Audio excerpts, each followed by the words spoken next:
আসসালামু আলাইকুম। কেমন আছেন আপনারা সবাই? আজকে আপনাদের সামনে মজার একটা রেসিপি নিয়ে হাজির হলাম। তা হলো রয়্যাল ফ্রুট বা অরবরের আচার। অরবরের আচার বানানোর জন্য এখানে আমি 5 ফোড়ন নিয়ে নিয়েছি। এখানে হালকা আছে, উপকরণগুলি সব টেলে নিব।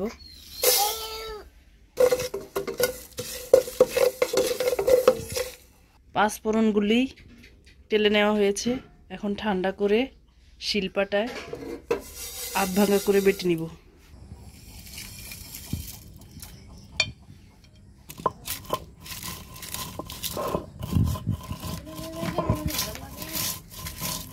পাঁচফোড়ন আচারের জন্য মিহি করে গুঁড়ো করলে আচারে দিলে খেতে ভালো লাগে না, আধ ভাঙা করে গুঁড়ো করলে আচারে খেতে ভালো লাগে। পাঁচফোড়ন আধ ভাঙা করে নিয়েছি। পাতিলটা গরম হয়ে গেছে, এখন তেল দিয়ে দিব। অরবরের আচার বানানোর জন্য আমি এখানে খাঁটি ফ্রেশ সরিষার তেল দিয়ে দিলাম। একটু বেশি পরিমাণে দিব যাতে আচারটা অনেক দিন ভালো থাকে। 3-4টা শুকনো মরিচ দিয়ে দিলাম। হালকা আছে, এগুলি ভেজে নিব। সামান্য পরিমাণে এখানে আদা রসুন বাটা আর তেজপাতা, এলাচ, দারুচিনি 2 টুকরো দিয়ে ভালো মতো ভেজে নিয়েছি। এখন অরবরইগুলি দিয়ে দিব।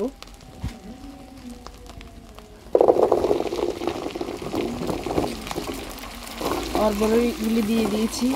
এখন ভালোভাবে মশলার সাথে মিক্স করে নিব।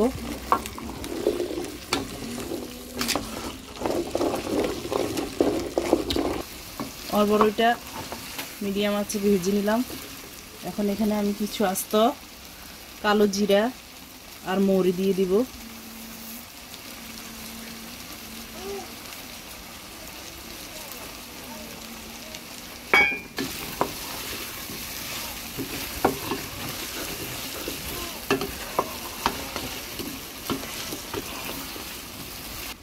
পরিমাণ মতো লবণ দিয়ে দিব। 1 টেবিল চামচ মরিচের গুঁড়া, 1 টেবিল চামচ হলুদের গুঁড়া,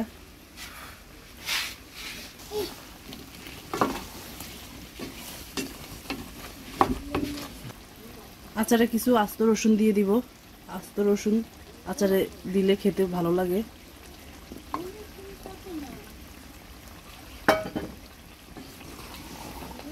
ভালো মতো নেড়ে চেড়ে সবগুলি মিশ্রণ মিশিয়ে নেব।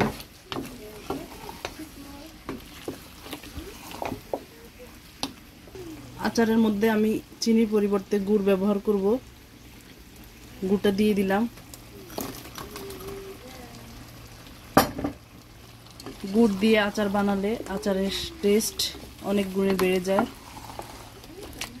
আপনারা চাইলে চিনি দিয়ে বানাতে পারেন, তো আমার কাছে বেস্ট মনে হয়েছে গুড় দিয়ে বানালে আচারটা খেতে বেশি ভালো লাগে, তাই আমি গুড় দিয়ে আচারটা বানাচ্ছি।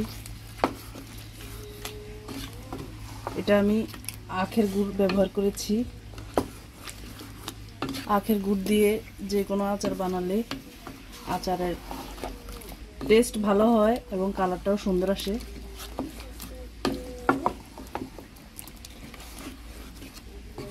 অরবরইটা ভালোভাবে সিদ্ধ হওয়ার জন্য কিছুক্ষণের জন্য ঢেকে দিব।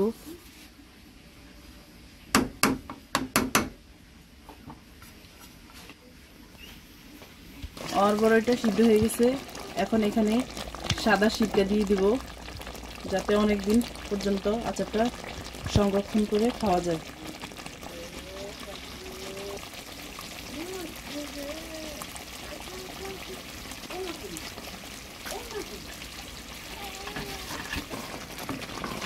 সিরকা দিয়ে এখন ভালো মতো মিশিয়ে নিব।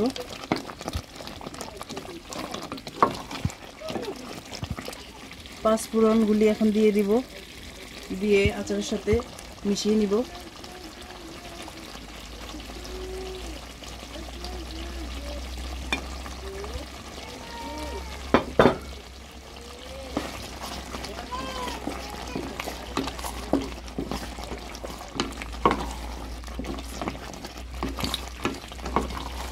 তৈরি হয়ে গেল অরবরের টক ঝাল মিষ্টি আচার। আপনাদের কাছে কেমন লাগলো আমার এই আচার বানানোর রেসিপিটা? ভালো লাগলে লাইক কমেন্টস শেয়ার করে পাশে থাকবেন। চ্যানেলের অন্যান্য রেসিপিগুলিও দেখবেন, সবার সাথে শেয়ার করবেন। সবাই ভালো থাকবেন। আসসালামু আলাইকুম।